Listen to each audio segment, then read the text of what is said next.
पुणे स्वारगेटमध्ये घडलेली घटना फक्त संतापजनक नाही तर चक्रावून टाकणारी आहे।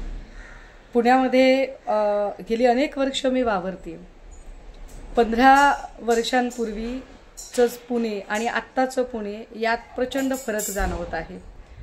10-12 वर्षापूर्वी जर पुण्याच्या शिवाजीनगर बस स्टँडवर आम्ही उतरलो आणि रिक्षा करायची ठरवली, रात्री अपरात्री जरी रिक्षा घेतली तर शिवाजीनगर पोलीस चौकीचे पोलीस यायचे आणि रिक्षाचा नंबर नोंदवून घ्यायचे।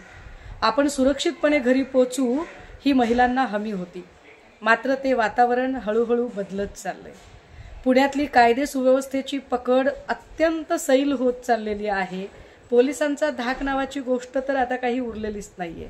वारंवार हा प्रश्न उपस्थित केला जातो की पुण्यातल्या ज्या गर्दीच्या जागा आहेत, विशेषतः शाळा, कॉलेज, बस स्टँड आणि रेल्वे स्टेशन, इथे पोलिसांची अधिकची गस्त वाढवली पाहिजे। मात्र ते होताना दिसत नाहीये।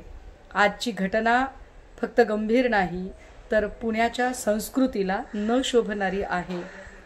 या सगळ्या संबंधाने पुण्याच्या पालकमंत्र्यांनी यात लक्ष घालावं आणि पुणे पोलिसांचं नेमकं चाललंय काय यावर पालकमंत्र्यांनी निश्चितपणे त्यांना जाब विचारावेत अशी अपेक्षा आहे।